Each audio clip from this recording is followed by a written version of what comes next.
Audio Jungle.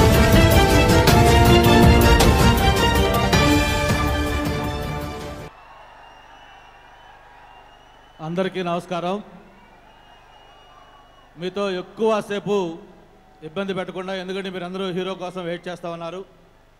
రెండు విషయాలు. ఒకటి, ఈ గీతా గోవిందం మూవీ ఫంక్షన్ గురించి వైజాగ్లో పెట్టడం. ఎందుకంటే ప్రత్యేకించి అరవింద్ గారికి ఒక సెంటిమెంట్ ఉంది. ఏదైనా సినిమా వైజాగ్లో ప్రీ రిలీజ్ ఫంక్షన్ కానీ పెడితే ఖచ్చితంగా ఆ సినిమా సూపర్ డూపర్ హిట్ అవుతుందని చెప్పి సరైనోడితో ప్రూవ్ చేసుకున్నారు. అయితే ఇందాక వేదిక పైన అడిగినట్టుగా మళ్ళీ ఖచ్చితంగా సినిమా రిలీజ్ అయిన తర్వాత సక్సెస్ మీట్ కూడా మళ్ళీ వైజాగ్లో పెట్టాలి, మళ్ళీ ఇంతకంటే గ్రాండ్గా ఈ ఫంక్షన్ చేయాలని చెప్పని మిత్రులు అరవింద్ గారిని కోరుకుంటూ, మరి ఈ సినిమా గురించి అరవింద్ గారు మేము ఎదురు వచ్చేటప్పుడు కారులో అడిగాను, ఏంటి సినిమా స్పెషాలిటీ ఏంటి, ఆర్టిస్టులు ఏంటి, డైరెక్టర్లు ఏంటంటే మొత్తం తను చెప్పిన మాట ఒకే ఒక మాట. ప్రత్యేకించి హీరో గురించి ఒక మాట చెప్పాడు. హీరో ఈ మధ్య వచ్చిన ఆర్టిస్టుల్లో ఇంత వెర్స్టైల్ ఆర్టిస్టు నేను చూడలేదు.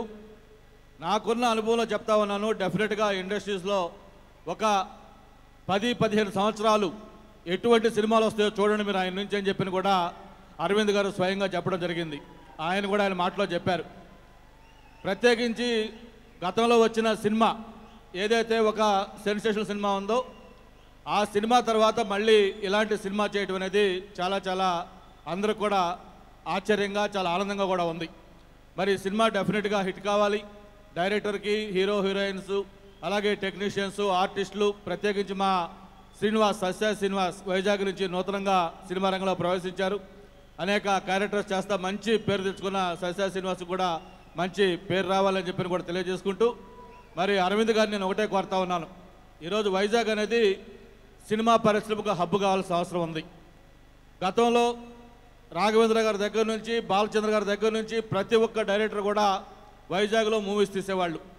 వైజాగ్లో సినిమా షూటింగ్ అంటే అది ఒక సక్సెస్ సెంటిమెంటు. ఇక్కడ మనకి ఒక ఇండస్ట్రియల్ అట్మాస్ఫియర్ ఉంది, చక్కటి బీచ్ ఉంది, మంచి కొండలు, అలాగే ట్రైబల్ సంస్కృతి రిప్రజెంట్ చేసే అరకు ఉంది. అన్నీ కలిసిన ఏకైక ప్రాంతం వైజాగ్. వైజాగ్లో సినిమా పరిశ్రమ ముందు రావాల్సిన అవసరం ఉంది. ప్రత్యేకించి అరవింద్ గారి కుటుంబంలో ఈరోజు చాలామంది హీరోలు, ఆర్టిస్టులు ఉన్నారు. మరి వైజాగ్లో ఒక మంచి స్టూడియో పెట్టమని చెప్పి కూడా అరవింద్ గారిని బన్నీ ఆల్రెడీ చెప్పాడు, తప్పకుండా వైజాగ్లో పెడతానని చెప్పని.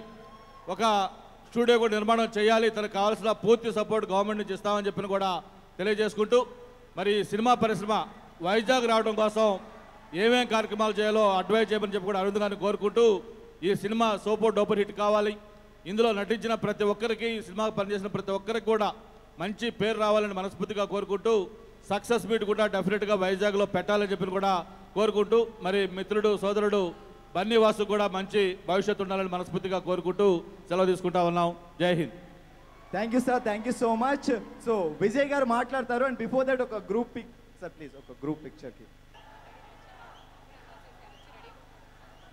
ఏంటండి, వీడియో నచ్చిందా? అయితే ఓ లైక్ వేసుకోండి, లేదంటే ఓ కామెంట్ చేయండి. ఎప్పటికప్పుడు మా వీడియోస్ చూడాలంటే సబ్స్క్రైబ్ చేసుకోండి.